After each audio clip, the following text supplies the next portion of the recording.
everyone. Welcome to the Maitri podcast Between Friends Conversations with Maitri, where we hold space for honest conversations on stigma of domestic violence, survivors' healing, healthy relationships, and resilience within South Asian communities. I am your host, Nandini Ray, and today we are commemorating Mental Health Awareness Month by talking about something often left in the shadows, and that is familial abuse from in-laws, and how emotional manipulation, controlling behavior, or even subtle put-downs can deeply affect couples' mental health and their relationships. We also aim to discuss how couples can stand together and build respectful boundaries. So grab a cup of tea or coffee and settle in to join this important conversation. Today, our guest is Sushma Trivedi. Sushma started her first career as a physicist before starting a career in the field of mental health. She is a licensed marriage and family therapist and sees clients remotely and in person at her offices in Los Altos and Sunnyvale. Because of her cultural and professional background, Sushma likes to integrate science and Eastern philosophy in her counseling work. Welcome, Sushma. Welcome to our podcast.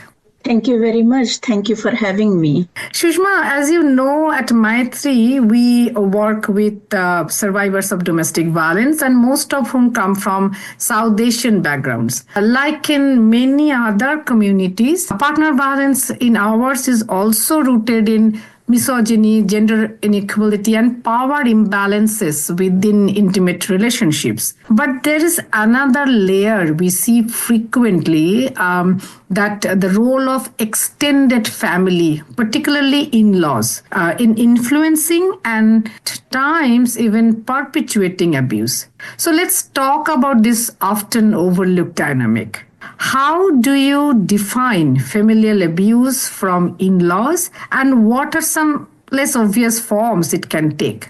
Yeah, so, like all abuse, in-law abuse hurts, insults, and degrades the other person. Most of the time when we are talking about in-law abuse, we are talking about a daughter-in-law being abused, but a son-in-law may be abused too. And in some cases, sometimes parents-in-laws also feel abused by the daughter-in-law.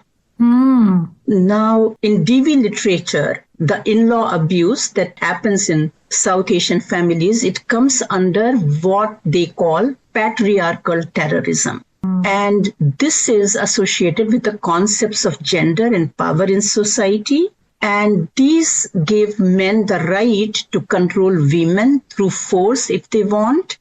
And in-laws control women as agents of, in their mind, of their son. Now, in-law abuse is also very unique in its exercise. It's a little bit sneaky. It is underhanded. It may be exercised by denying privacy to the couple. Okay, so for example, one of my clients told me that her mother-in-law told them to not close their bedroom door at night.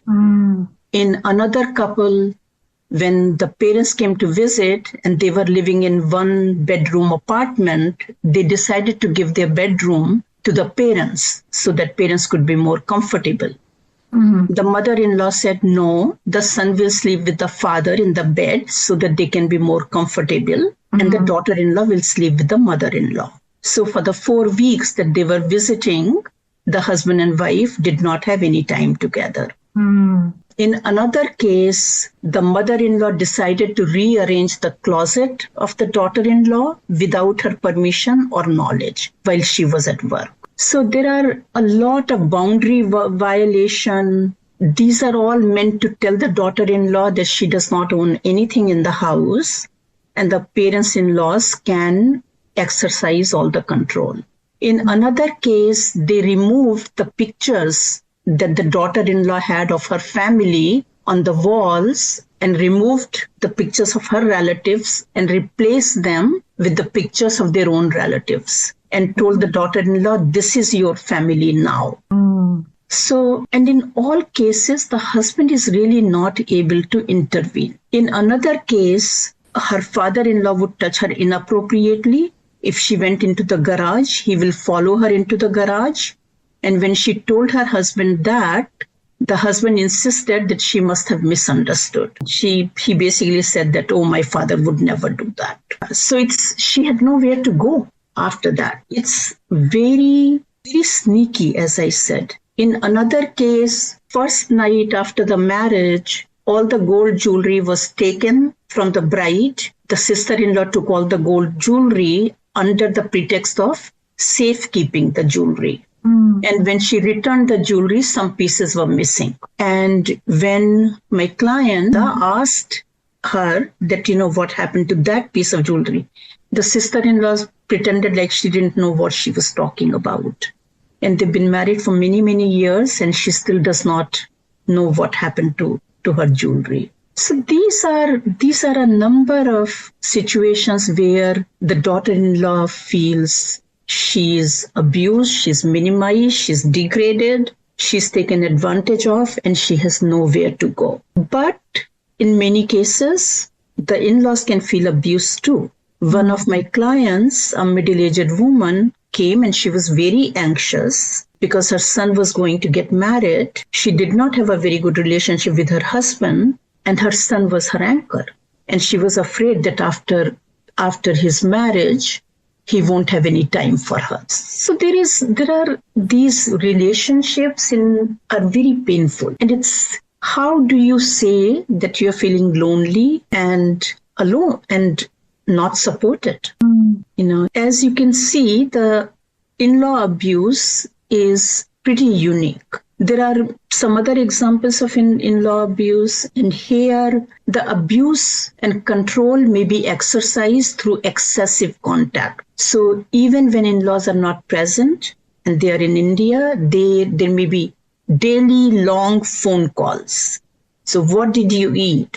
Who did you meet? What did you buy? Why did you buy it? There is a lot of interruption of their daily life. Right. There are constant complaints about the ill health of the parents and how difficult it is for them.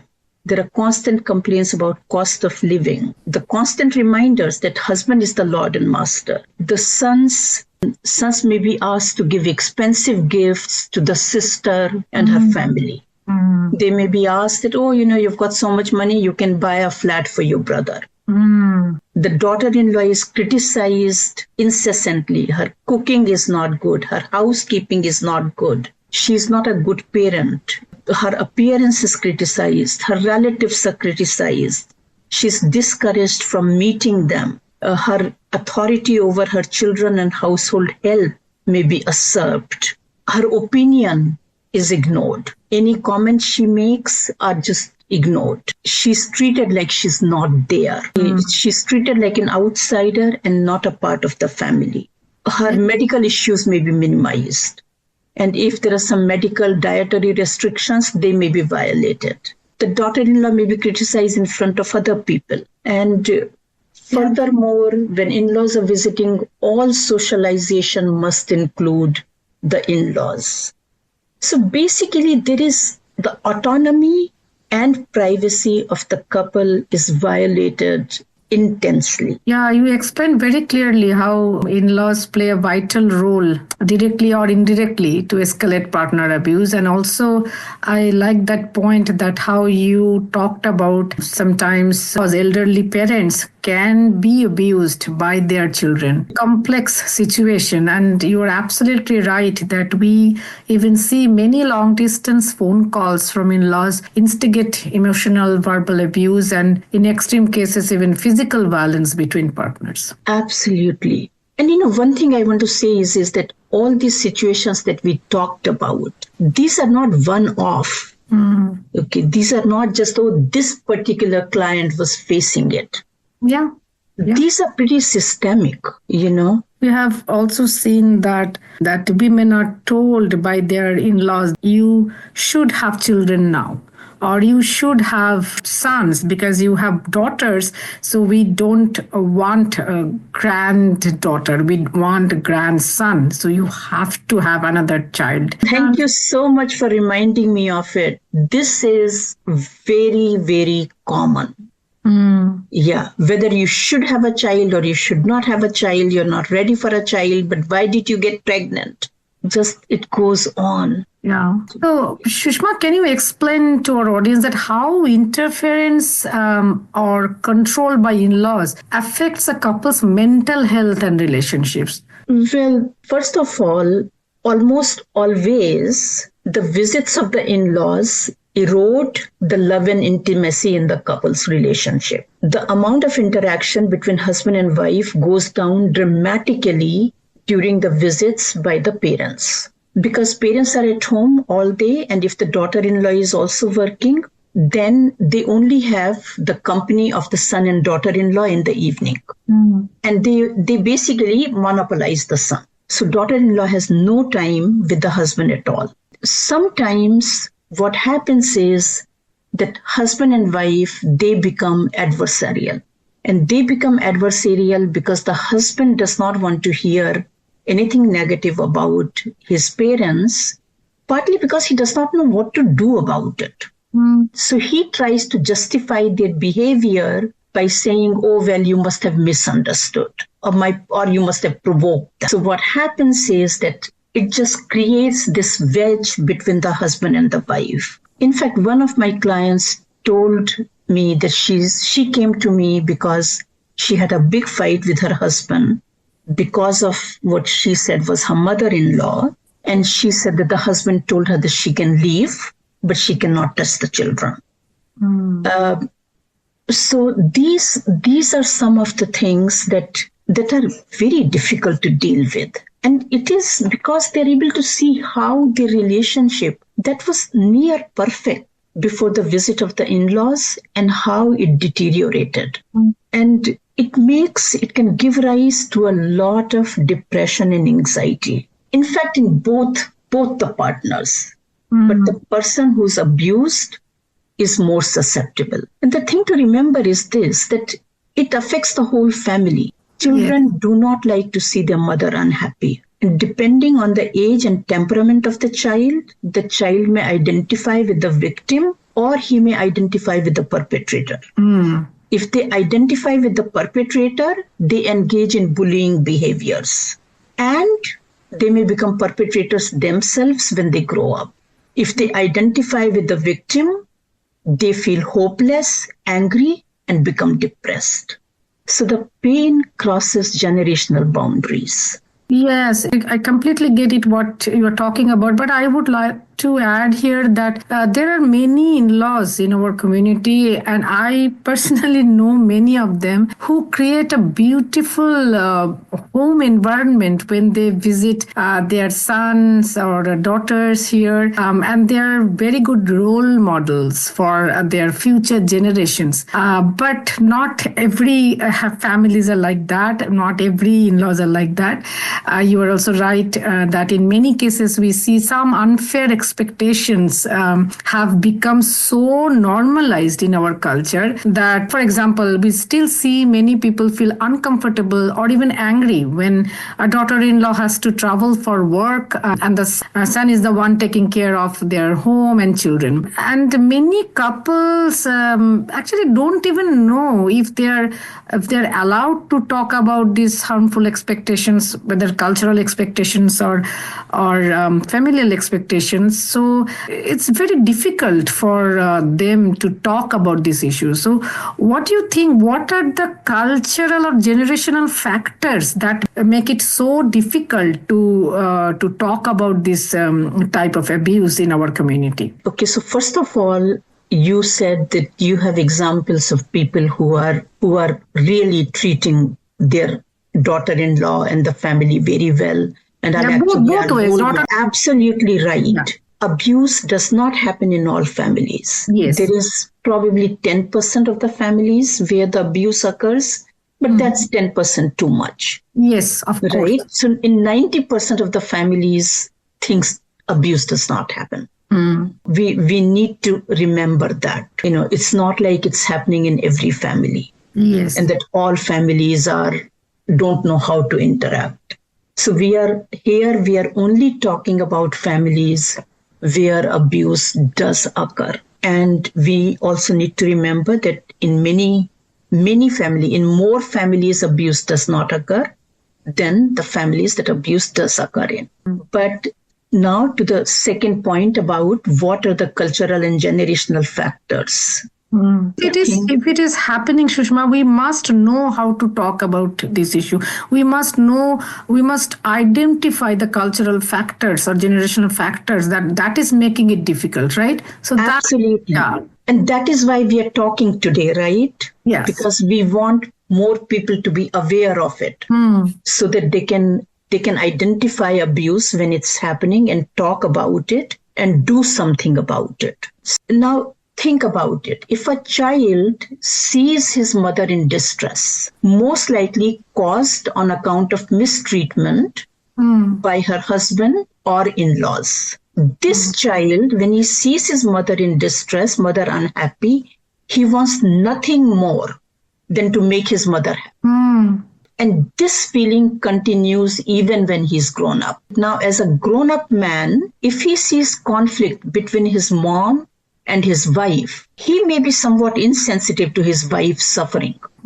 And in-laws sometimes instigate conflict in the couple by complaining about the wife's mistreatment of them. They know that their son would not tolerate their displeasure in his house. And this causes a wedge between the son and the daughter-in-law. And the messages that we give our sons when we are growing up in South Asian communities are that they need to work hard, they need to be successful, earn a lot of money, and raise the status of the family. They are told to respect and listen to their elders and to take care of their mother. Making their wife happy or even being a good father are not the messages they get. Okay, so their role models of a good husband or a good father is really their father. Okay. On the other hand, daughters are encouraged to be accommodating, take responsibility for the relationship, be tolerant of inequality, mistreatment, and dissatisfaction. I find that often women unhappy in their marriage are not able to articulate why they are unhappy and what needs to happen for their situation to change. They keep justifying the husband's hurtful, abusive behavior in the context of the in-law interaction. They would say things like, I understand that he wants to do that. And then I have to say, but what do you want? It takes a long time for them to come to what they want and what is not working. Then another cultural factor is insecurity.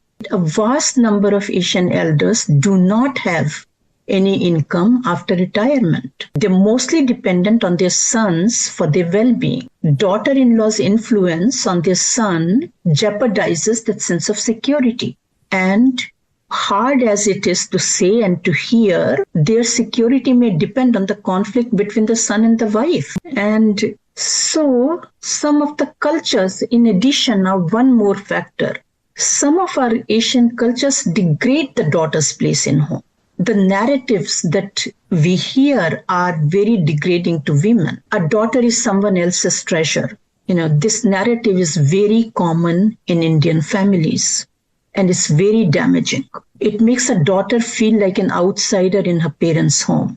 And then she's told that she's not a part of the husband's family either.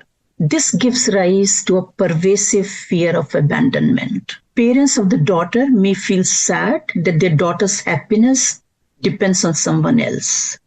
So this may cause them to indulge and spoil the daughter. So many times I hear girls saying, my father will do whatever I tell him to. And that is what I'm talking about, that indulge and spoil the daughter. And that can have its own negative consequences. Another cultural factor may be Stockholm syndrome, When a woman is abused as a daughter-in-law, the trauma of abuse can cause her to believe that abusing the daughter-in-law is the right thing. So you can see that there are many cultural factors that normalize abuse. Neither the victim nor the perpetrator may recognize abuse. They may think about abuse as normal but unpleasant experience. Yeah, because many times we see that in every domestic violence cases, we see that it is a learned behavior. Yeah. Yeah, so very sad. We have to talk a lot. We have to raise a lot of awareness about this issue. That in many cases, you are absolutely right. That after marriage, even when both partners have equally demanding job, the wife is still expected to do most of the household work, cooking, cleaning, childcare. And many women are not supported by in-laws, families, if they deviate from their wifely, quote unquote, wifely duty. And Absolutely. this creates tension in relationship, especially when there is a lack of understanding and empathy between partners. And in many cases, if husbands even they see that the situation is impacting their wife's mental health and their relationship, they don't know how to handle the situation, because there is, as you said, that we don't talk to our children, especially our sons, that what is their role as a husband. We only talk about what can they do as a breadwinner, like have a good career, success in life, but we don't pay attention to talk to them about a healthy relationship, how they can have healthy relationship with their partners. That is so important. Yeah, and Nandini, one of the things that I face is they don't even know what healthy relationship is. A daughter is having problems, she goes and talks to her mother. Her mother says, oh, you should really stay. They don't know you. Once they know you, they will like you. Yeah, adjust. Adjust does not solve the problem. Yeah. A son talks to the parents and the parents will say, you know what, she's really spoiled. She comes from a rich family. She does not know how to accommodate things. Or, it just does not solve the problem. It does not give them any tools to handle it. Yeah, we need to talk a lot about this issue. So what do you think, what are some practical tools or scripts couple can use to set boundaries in respectful ways without creating any major conflict? And how can partners support each other when one of them feels hurt or undermined by their in-laws? Because that is the situation. We see many cases that couples, they don't know how to handle the situation.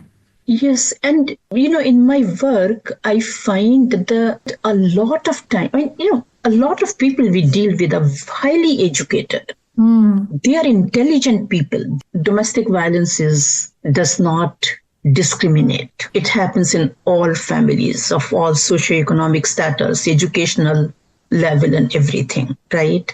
But the point is that they don't even know what the problem is. They know that there is a problem, but they don't know how to articulate it. Okay, so first of all, having them be able to articulate what they don't like. Okay, I don't like that I feel under observation all the time. My mother-in-law is seeing me all the time.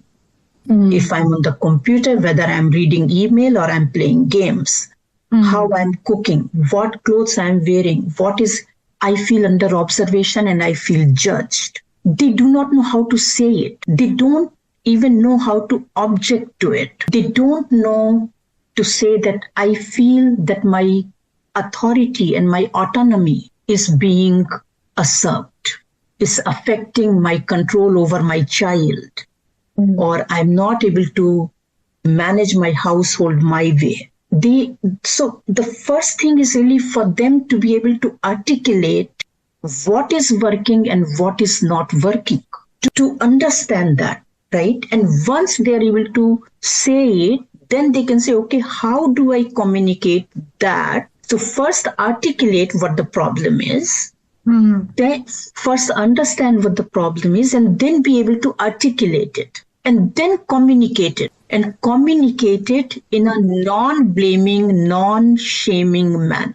Now, this is the key, that communicate the problem in a non-blaming, non-shaming manner.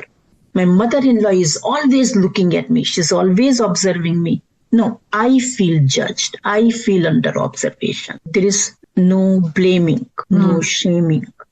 You never listen to me. No, I feel like I'm not heard.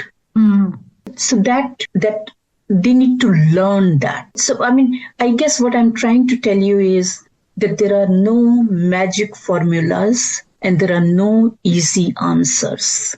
Yeah. When there is conflict between the couples, if they seek help, they can learn all these tools. And actually, what I feel that if couples, they have mutual communication and trust and respect for each other, then they can solve many things together. If they have a space and freedom to share their feelings with each other, and then they can talk about it, and then they can probably figure out how to handle that any difficult situation. But when mutual trust, communication, and partnership is not there, empathy is not there in between couple relationship, then it creates problem. So that is also, I think, it's very important. But sometimes a couple try and they probably fail in solving the problem. So when is it time to involve a counselor? Wow, Nandini, I wish I could repeat everything you said. I could talk volumes about in answer to everything you said just now. You said something about if they have the space. Yes. Couples don't have the space when the in-laws are visiting. There is, by design or by circumstance, they're not able to spend time together. So one of the things that they can do is make sure that they have time for each other. Yeah. Okay. Have lunch dates 3 times a week, right? If they're both working, make sure they meet, or go for evening walks, or somehow find time for each other. So finding time, having their privacy is violated shamelessly. Keep your bedroom door open. There's no time for them to talk to each other. Yeah. Second thing is that the situation is so new. The husband and wife have not been in this situation before. They all had these ideas about, my family is so good. My mother loves me so much. She's going to love my wife like a daughter. Nothing in life prepares them for that, for what they're facing. They don't even know how to conceptualize it. And they all start with my family will be different. My family is perfect. So it's the only example I can give for this is I deal with people who have PhDs and they come to me because their teenage 16-year-old daughter, 17-year-old daughter is totally dysfunctional because she's so depressed. And I find that the daughter is so depressed that she really needs medication because she's so dysfunctional. I cannot even do therapy with her. So I decide to send her to the psychiatrist for medication. This mother tells the daughter, don't tell the psychiatrist everything because they will give you medication and medication is bad for you. And this child is totally conflicted. And she tells me that this is what the mother said. So I call the mother in for a session. And then the mother tells me that, I am not like other people. I am very educated. And my friends are all very educated. But you see, the education did not tell you how to deal with mental illness. That is a big taboo, has a big taboo in our community. It's a big taboo in the community. Another woman, 25-year-old, told me that her mother told her to break the medication and to take half the medication that the doctor gave. Okay, and I asked her, I said, so is your mother a doctor? So she said, no. So I said, how does she know that you should take half the medication? Oh, well, she said, these medications are not good. We are dealing with ignorance and stigma in society. Yeah. Okay. Yeah, so that's why when couples, they are having any problem, I personally believe sometimes they wait too long to talk to a counselor. So, what do you think You are absolutely right. They wait is the too right long to time? talk to the counselor. Yes. Yeah. I mean, a lot of times they come for therapy when they have one foot out of the door. So, you are saying they should not wait too long, right? No, what I'm saying is that the time to see the counselor is when they Feel encounter suffocated. the first incidents of abuse. Mm. And, so much can be done at that time. And Absolutely. therapy is very effective, and you do not need a lot of sessions at that time because the bitterness is not there. What I feel that many times people actually don't even know what is actually healthy relationship should look like. So maybe that's why they get very confused and wait for a long time to talk to a counselor or a third party. So then, what does a healthy intergenerational relationship with in-laws look like? Should look like? Well, let me kind of step back a little bit. You are talking about relationship with the in-laws. What is a healthy marital relationship? Two members of the couple may have very different ideas about what they want from the marriage. I mean, we are not talking about 17, 18-year-olds getting married. We are talking about 26, 27-year-olds who have an idea about what kind of a world they want, right? These are smart, intelligent people. But their ideas may be very different. And a lot of times I find that not the in-laws, but between the couple, the conflict comes from that. Because deep down in his heart, he wants the wife to keep his parents happy. That is his primary goal from the marriage. Keep my family happy. We keep each other happy is not a part of his framework. For her, it is, I want to be a partner. I want to share our hopes, dreams, and fears. I want to share how I want to grow in the world. And for him, it is, my mother was complaining that you didn't call her. So, the very first thing is that what do you want from the marriage? Let the husband and wife figure out what they want their marriage and their life to be like. And then the in-laws, the Venn diagram, that who is at the center of the concentric thing. In the son's mind, it is the son and the parents. And the daughter-in-law is kind of outside. In the daughter-in-law's mind, it is husband and wife, and the parents are on the outside. And therapy can bring that into agreement between the two. And once the husband and wife are clear about what it is, they are in a much better position to navigate the in-law relationships. So a healthy in-law relationship, I think, is like any other relationship, a relationship that has love and respect. And what does love and respect have to do with? Love is a deep desire to see the other person happy and growing.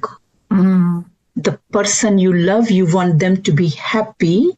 Absolutely. And be engaged in growth, their personal growth. Respect is about allowing the person to have a view that is different from your own, right? When you have those two things, a relationship is healthy, right? So respect and communication is very important. And communication is the most important tool to develop the relationship. Yeah, and if you don't have respect in that relationship, you will not have space to communicate. So everything is interrelated, interconnected.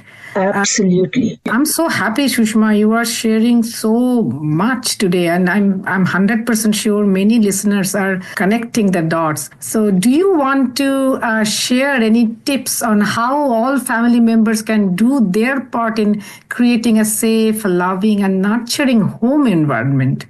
Yeah, one thing I want everybody to remember is that abuse does not only affect the person who's being abused. It affects everybody in the community. Most importantly, it affects the children.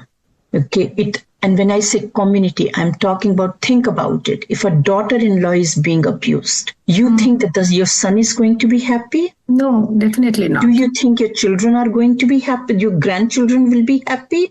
And the community is the whole extended family. Her parents, her siblings, they are not happy. And you know what? The truth is, your other children are not happy about it either. It gives rise to this very unhealthy dynamic. So we all have the power to make others happy. Let us exercise it. Yeah. Let us commit to making other people happy without violating their boundaries.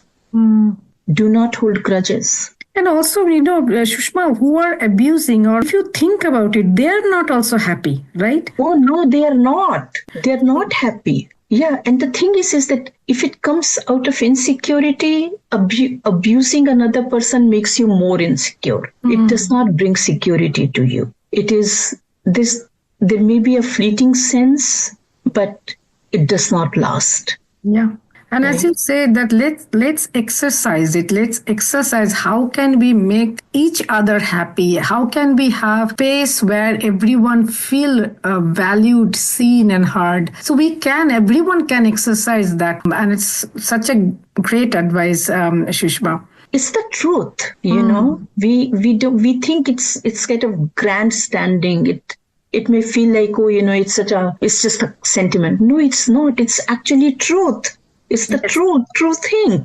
And anybody can do that, exercise that truth. Yeah, sure. Yeah. So thank you, Sushma. I wish I could continue this conversation for another hour, but time is a factor. So we are ending this discussion now. And thank you so much for sharing your insights and experience with our audience. Thank you. Thank you very much. Just one more thing. I often tell in-laws when they come to me is that have some creative endeavor yourself. Don't just think that you have to be in the life of your son and your grandchildren. You can write a cookbook, get a hobby, volunteer, get a dog, Groom a child, let them have their room, let them have their space, let them live their life. And together we can build a very healthy home atmosphere. We can be good role models for our children. And ultimately we can build a society where all relationships are built on dignity, equity, and compassion. Absolutely. Amen to that. Thank you, listeners, for joining us. If today's episode brought up any emotions or memories for you, please know that you are not alone and support is out there. Healthy relationships are possible and they start with awareness, communication, and mutual respect. If you found this discussion helpful, please share it with your networks. And as always, stay connected with us, stay safe, and take gentle care of yourself. This is your host, Nandini Ray, signing off today. Please follow, like, and share our Maitri Bay Area's social media pages and follow and share our podcast Between Friends episodes. Thank you. This show is for informational purposes only and is not to be construed as legal advice. Always consult an attorney for legal advice. Views expressed by guests of the radio show are individual opinions and not endorsed by Maitri. Maitri is a free, confidential, non-profit organization based in the San Francisco Bay Area that helps families and individuals facing domestic violence. Don't suffer in silence. Call Maitri Helpline 1-888-8-MAITRI. Visit our website maitri.org.